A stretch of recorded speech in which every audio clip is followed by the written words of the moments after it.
The routine at that school continued as it would any other morning. Students lined up, metal trays gliding along the rails, scattered voices filling the cafeteria with that typical sound of children's chatter, amidst laughter, yawns, and anxious murmurs for lunch. Everything seemed common, ordinary, predictable, but sometimes danger lurks precisely in what seems safe. And only those who have learned to observe in silence can spot when something is out of place. While classmates were distracted by their conversations, a watchful eye noticed the simplest detail. A glass of juice on the tray, the same as the others, but which seemed different. The liquid shimmered under the white overhead light with an almost artificial glow, as if it were denser, more viscous, with reflections that didn't belong in the everyday drink. No adult seemed to notice.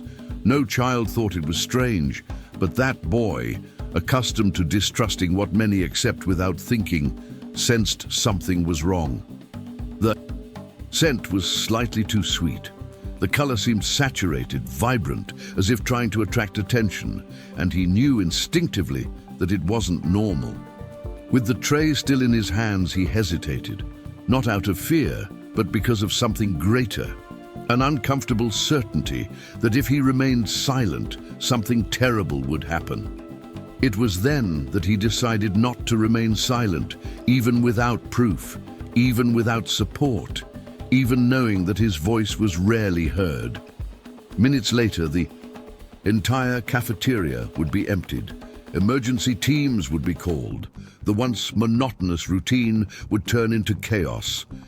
And all because someone had the courage to ask a silent question that changed the course of that day. When danger is disguised as routine, who will be the first to say something is not right? If this story caught your attention, subscribe to the channel and leave a like to follow the next stories that no one dares to tell. His name was Jordan Hayes, a boy of just 11 who at first glance seemed as ordinary as any other student at that elementary school on the outskirts of Atlanta. He had watchful, ever-moving eyes, as if carrying within him a lens that saw what others missed. Yet, despite this keen perception, Jordan rarely stood out. He was shy, spoke little, and often went unnoticed in the crowd of classmates who preferred to mock his reserved manner rather than actually approach him. His life had never been simple. He had grown up with only his mother, a tireless woman named Angela Hayes, who worked 2 shifts, mornings as a supermarket clerk and evenings as a cleaner in an office building. Angela's constant absence from home wasn't due to a lack of love, but to a desperate struggle to provide the basics: food, rent, and clothing for her son. Jordan understood, even as a child, the weight of this responsibility on his mother's shoulders.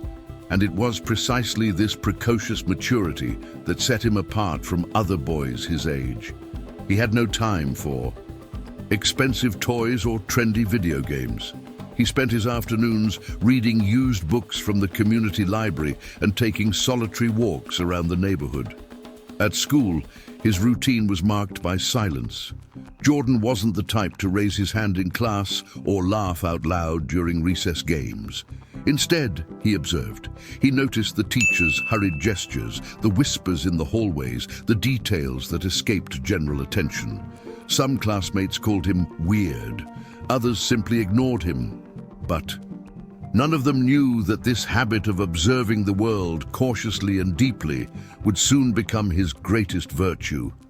Behind this fragile exterior lay invisible scars. Jordan still carried the pain of losing his father when he was just 6 years old. The absence of a man made him more withdrawn, more introspective, and he found solace in small things. The smell of coffee his mother hurriedly made before leaving for work, the habit of drawing in a crumpled notebook he always carried in his backpack, and the feeling of security in sitting by the window on the school bus. These small routines were the foundation of his life, as if every detail were essential to keeping him grounded in a world that often seemed too heavy for such a young boy. Still, there was something about Jordan that couldn't be ignored by anyone who truly paid attention. his sensitivity. He could sense when someone was sad, even if they tried to hide it with a smile, or when a teacher was exhausted but trying to maintain energy in the classroom. This ability to sense the environment made him different, though few recognized it. It was as if Jordan lived in a constant state of alert, paying attention to what others overlooked. That Monday morning, he woke up early, as always, carefully made his bed, and caught the bus to school. The day seemed like any other, nothing special. However, as he walked the halls, there was a strange feeling he couldn't explain. Something in the air seemed denser, and his restless eyes scanned every detail of the cafeteria, which was already beginning to fill with voices and children's laughter. Jordan didn't know it yet, but that would be the morning that would change everything. And it was exactly at the moment he approached the breakfast line that his keen perception would be put to the test. The school cafeteria was already filled with the typical morning hubbub. Trays clanged against each other, chairs scraped across the floor, and laughter echoed from the corners, creating a scene that for many was commonplace and routine. To Jordan, however, every sound seemed louder than usual, as if the room carried a strange, almost suffocating energy. He held his tray tightly, walking slowly down the line, until one detail immediately caught his attention: the smell of the juice served that morning. It wasn't just different, it was aggressive, as if it had a metallic tinge that mingled with the air and made his nose sting slightly. He paused for a moment, leaned his head closer to the glass, and took a deep breath. The aroma had nothing fruity, none of the usual sweetness I was used to. Instead, there was a chemical undertone, a trace that made his skin crawl. Jordan looked up and watched his colleagues in front of him, who drank absent-mindedly, talking and laughing, completely oblivious to what was happening. Some gulped down the liquid, others stuffed cookies into their mouths without even noticing the difference in flavor.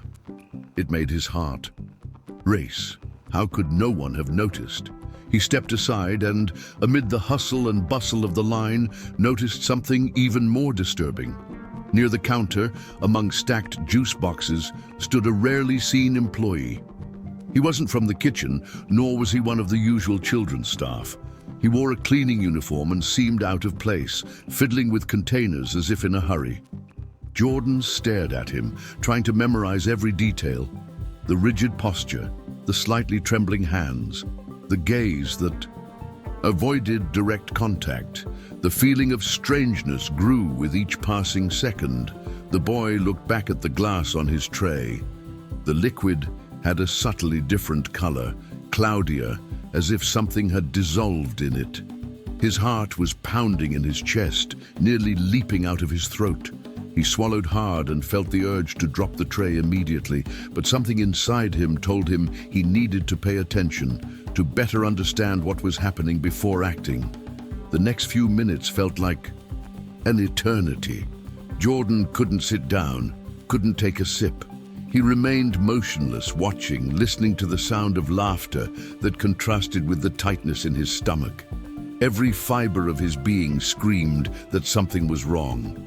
It was as if a shadow had invaded the room, silent and invisible, about to reveal its true face. And it was in that exact moment, as uncertainty mixed with fear, that Jordan realized he couldn't ignore it. What he discovered next could change everything. Jordan clutched the tray to his chest, trying to control the nervousness building inside him. The strange smell still lingered in his nostrils, and with each breath, the discomfort grew. He looked again at the glass of juice before him. At first glance, it looked the same as the others, but there was something about that slight opacity that clashed with the usual translucent, vibrant liquid. The orange color was duller, almost as if it had been stained with an invisible dust.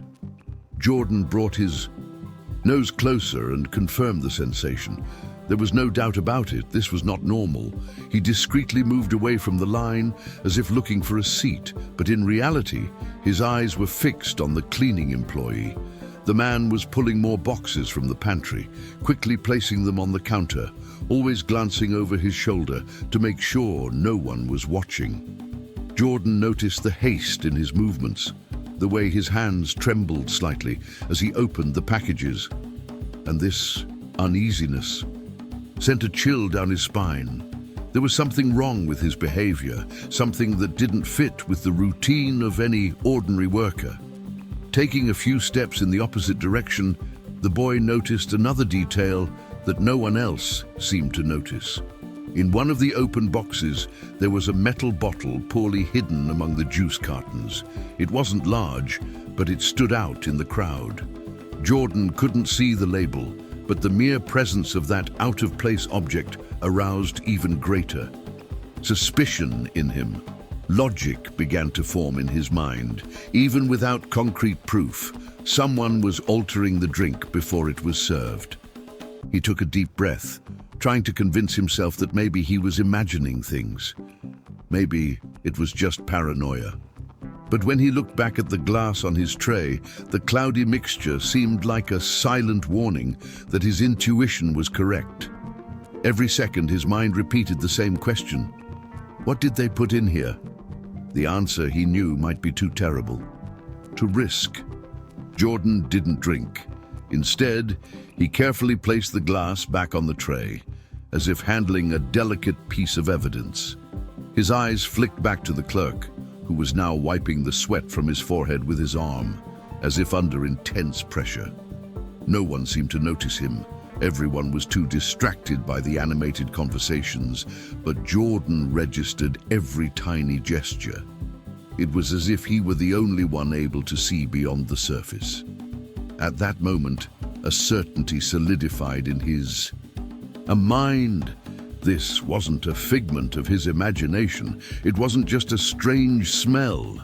There was something concrete, something dangerous, and he was about to discover how far that detail could lead him. And it was precisely when he decided to take the first step towards action that he realized revealing this would be much more difficult than he imagined. Jordan held the tray tightly, his gaze fixed on the glass of juice that now seemed more like a trap than a simple drink. His heart raced, and a sense of responsibility weighed heavily on his shoulders, even though he didn't fully understand what was happening. He knew he had to tell someone, had to warn them before it was too late. He gathered his courage and walked to the principal's office, balancing the tray as if it were a stick of dynamite ready to explode. The director, Mrs. Johnson, a woman always in a hurry, known for her serious tone and rare smile, was busy organizing some papers when Jordan entered. The boy cleared his throat, trying to find his voice.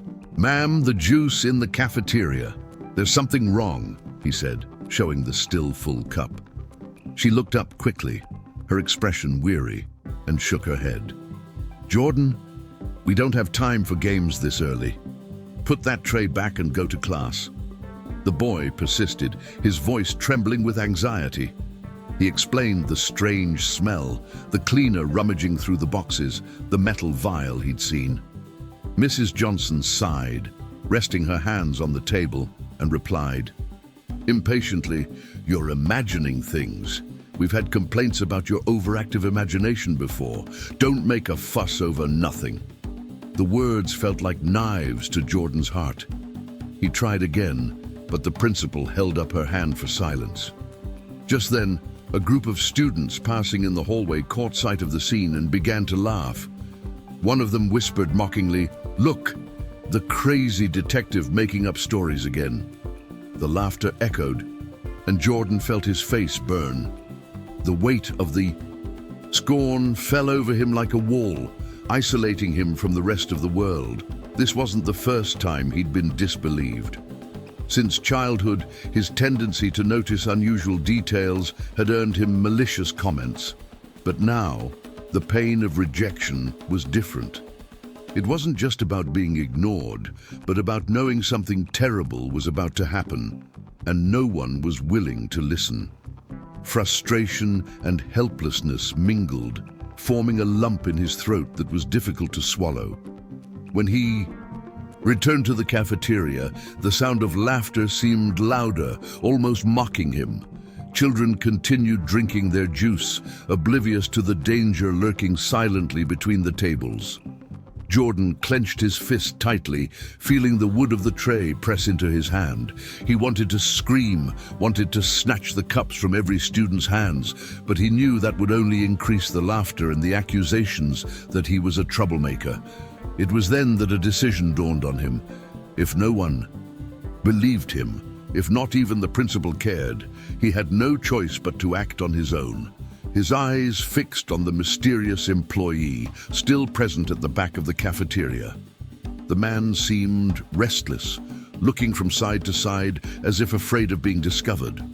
Jordan took a deep breath, gathering what courage he had left. Doubt turned to certainty.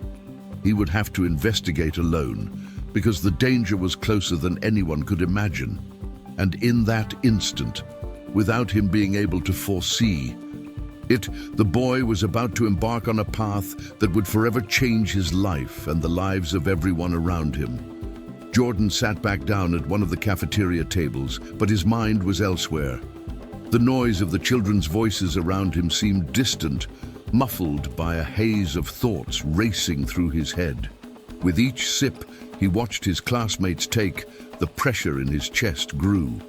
If no one listened to him, then he would have to bear the weight of this discovery alone.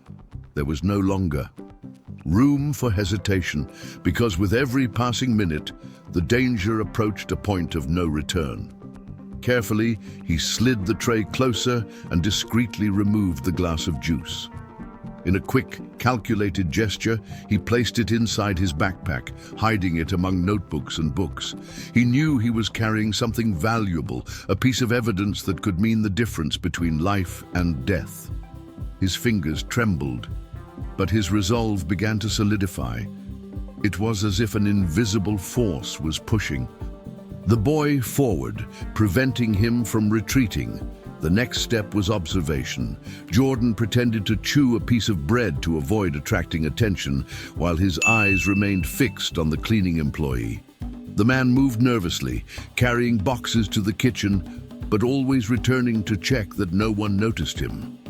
Jordan waited a few moments, as if timing the rhythm of his actions, until he calmly got up and walked in the same direction, keeping a safe distance. As he entered the side hallway, the sounds of the cafeteria faded, replaced by the tense silence of the school's back room. The air smelled of disinfectant mixed with rusty metal, and the fluorescent lights flickered occasionally, casting long shadows on the narrow walls. Jordan walked slowly, feeling a cold sweat trickle down the back of his neck as he watched the employee open the pantry door and disappear for a few seconds. Seizing the moment, the boy hid behind a broom closet, keeping his eyes peeled. From where he stood, he watched as the man removed the metal bottle again. This time, Jordan got a better look. The white label was partially torn, and the liquid inside looked thick, almost oily.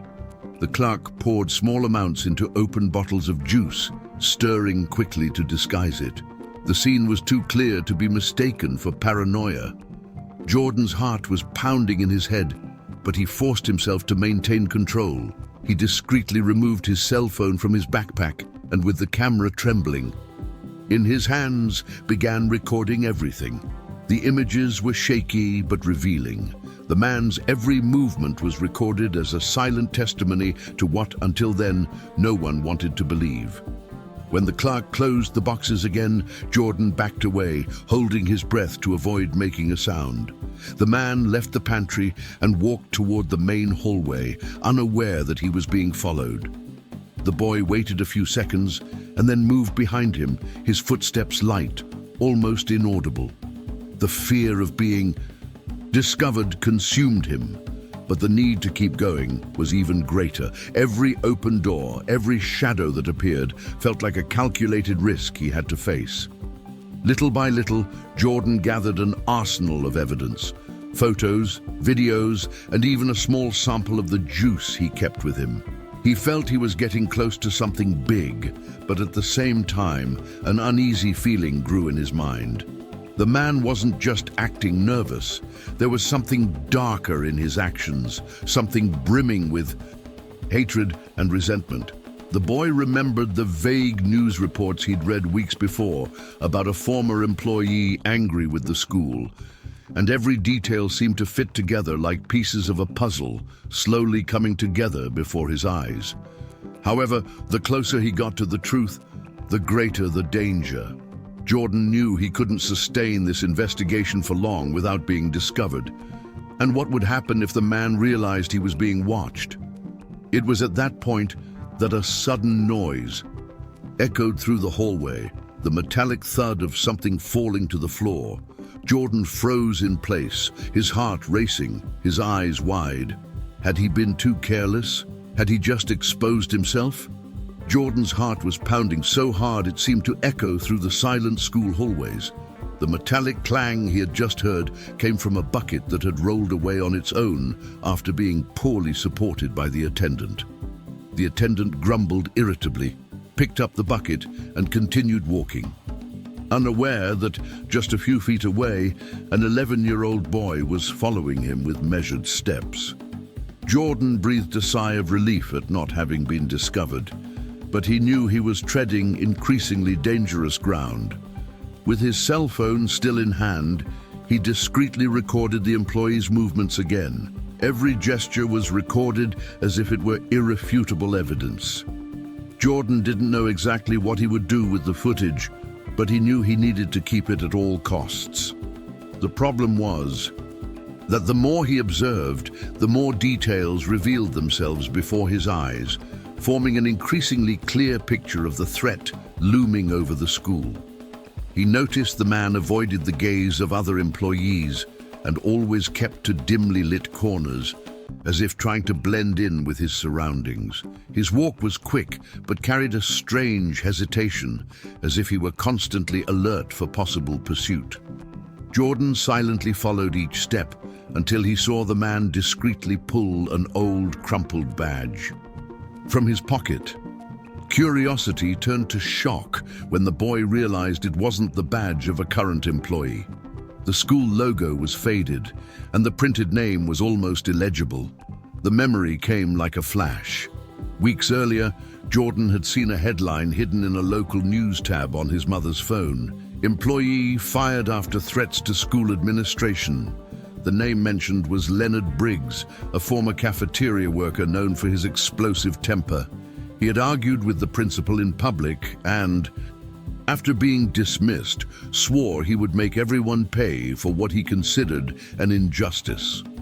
At the time, Jordan had read it without paying much attention, but now, faced with that scene, the pieces began to fall into place in a frightening way. The man now tampering with drinks at the school wasn't just an ordinary employee, but someone carrying an old and dangerous grudge.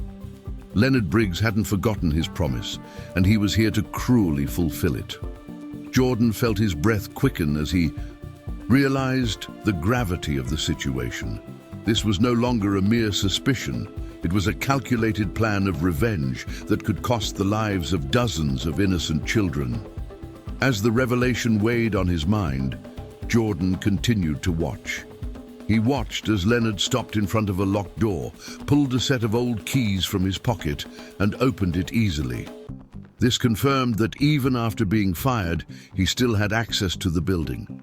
The boy approached cautiously and caught a glimpse of additional boxes stacked inside the room, some already opened, all containing bottles of juice.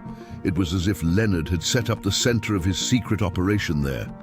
Jordan knew he had to do something. He had photos, he had videos, but the evidence still seemed flimsy in the face of the adult's disbelief. The memory of the principal telling him to shut up burned in his mind. What if no one believes me again? What if they laugh at me again? These questions tormented him, but at the same time, they drove him forward. He couldn't stop, not when he clearly understood what was at stake. One misstep, however, could seal his fate. Leonard seemed increasingly restless, as if he sensed he was being watched. His gaze swept the hallways, and Jordan had to hide behind a metal cabinet, holding his breath until the man passed. It was in this absolute silence that the boy realized he was facing an enemy who would not hesitate to silence anyone who discovered his plans. Still, there was something Jordan couldn't have foreseen. As he prepared to gather more evidence, he didn't realize that time was running out and that his undercover investigation would soon bring him face to face with real danger. Jordan was still hiding behind the metal cabinet when he heard the heavy creak of the door closing. Leonard Briggs walked out of the room carrying a box with quick movements, his eyes scanning the hallways as if searching for something other than the path ahead. The boy remained still, breathing slowly, aware that any sound could give him away. His heart was racing, and his palms were sweating so much they almost slipped off the cell phone he was holding. The tension was unbearable, but he had to resist. For a moment, it seemed Leonard hadn't noticed. The man walked a few steps, adjusting the box in his arms. However, a small mistake Jordan couldn't avoid changed everything. As he tried to better position his feet, the backpack lightly brushed against the metal of the locker, making a sharp crack. It was enough to shatter the silence in the hallway like glass. Leonard stopped abruptly, his eyes narrowing toward the noise. His breathing became audible, heavy, and suspicious. Slowly, he placed the box on the ground and advanced with controlled steps, ever closer to where Jordan was hiding. The boy felt his entire body tremble, a surge of adrenaline coursing through his veins. He shrank back, trying to melt into the darkness, but he knew he couldn't stay there for long. Suddenly, the man's shadow loomed over the nearby wall, heightening the feeling that danger was about to materialize before him. Jordan closed his eyes for a second, gathering his courage, and then, on impulse, he ran. He burst out from behind the closet like a bolt of lightning, sprinting down the narrow hallway without a backward glance. The sound of heavy footsteps echoed soon after, accompanied by a hoarse voice shouting curses, ordering him to stop. The hallway became a suffocating maze. Jordan turned left, then right, trying to avoid the others, but Leonard knew those paths better than any student. The sound of boots against the floor reverberated, drawing closer at every turn. The boy entered the library, where rows of tall bookshelves created a maze within a maze. The silent, dust-filled space felt like a refuge, but also like a trap. Jordan ran to the back, hiding between two shelves, his chest heaving and his breathing ragged. Leonard entered seconds. Later, his steps slow now, shuffling, like a predator scenting its prey.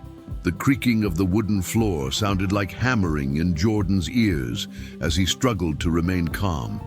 His cell phone was still in his hands, and he clutched it to his chest, aware that those images were his only weapon. Time passed slowly, each second stretching like an eternity. Leonard would stop suddenly, look around, then resume walking.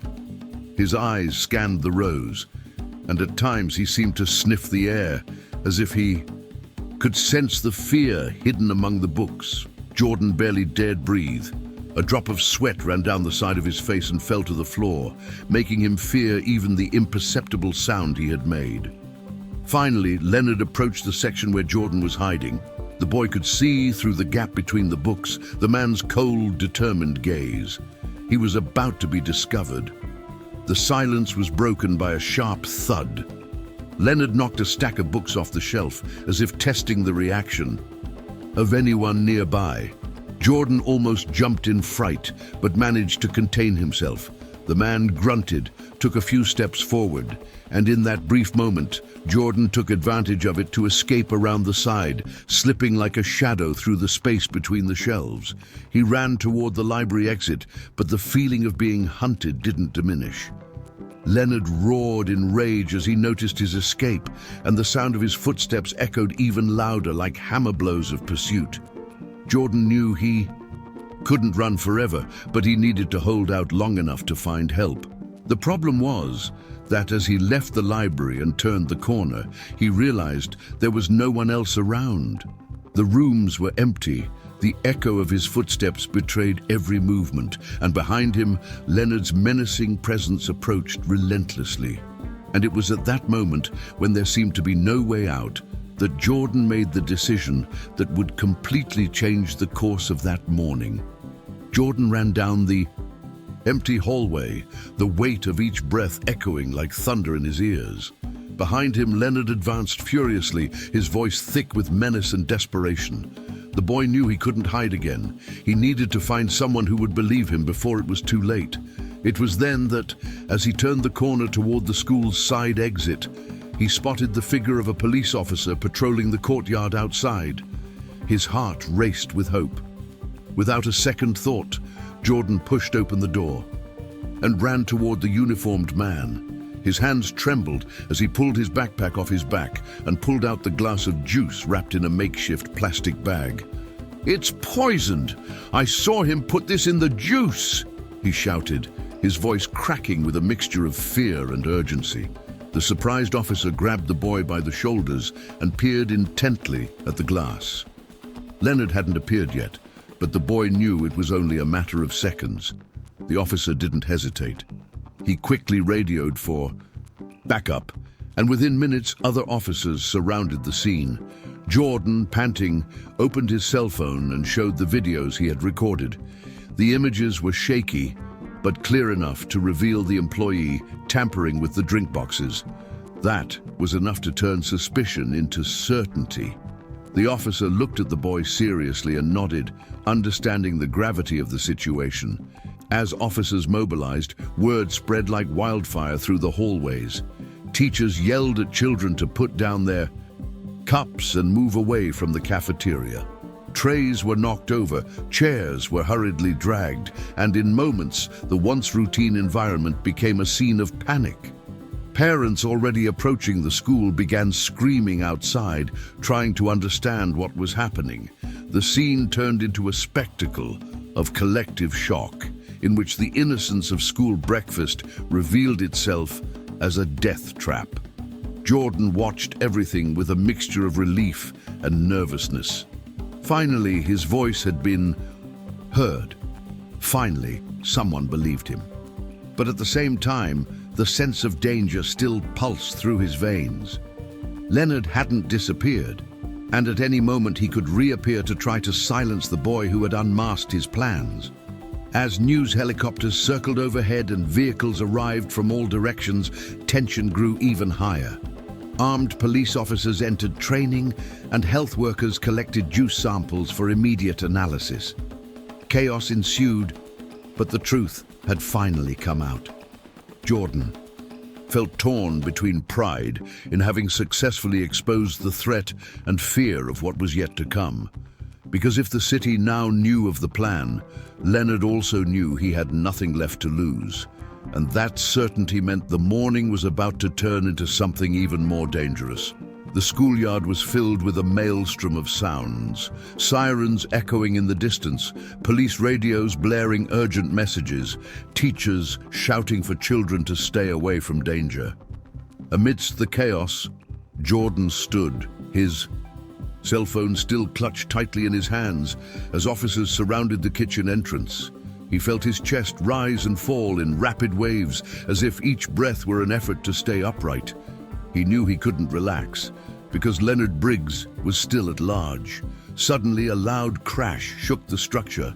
The side door of the cafeteria was smashed open, and Leonard emerged, trying to escape with a bag in his hands, his eyes burning with desperation. He ran down the outer corridor, but didn't get far before a police officer's commanding voice echoed, "Stop now!" The man didn't obey. He ran faster, knocking over tables and pushing chairs along the way, but the pursuit was immediate.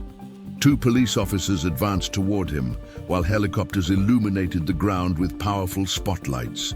The roar of their blades cut through the air, mingling with the sirens and shouts. Leonard tried to change direction, seeking an escape route, but was cornered against the fence of the sports field. For A few seconds, he still seemed to fight the inevitable, waving his arms and hurling insults as if he could resist the siege closing in around him. Jordan watched from afar, his heart sinking. It was as if he were witnessing the climax of a nightmare he'd followed since the first suspicious detail. Finally, with a swift movement, one of the agents knocked Leonard to the ground and handcuffed him, while another retrieved the bag he was carrying. Inside, metal vials still dripped with residue of a yellowish liquid, the final proof that the poisoning plot had been real and carefully planned. The boy felt a wave of relief wash over him, but at the same time, he realized there was no way he could emerge from this experience unscathed. The sights, smells, and sounds of the chase would be etched in his mind for a long time. As the crowd cheered, the officers and journalists captured every second on their cameras. Jordan huddled, almost invisible, still trying to process everything that had happened. However, that wasn't the end, because when the physical danger was finally contained, a new stage approached, facing the stares, the judgments, and the weight of having been the boy no one believed in, until it was too late. Days after the incident, the elementary school in Atlanta looked different. The hallways were quieter, conversations more restrained, and every glance still carried the weight of the averted tragedy. The cafeteria remained closed, blocked off with yellow tape, reminding everyone of the danger that had nearly claimed dozens of innocent lives.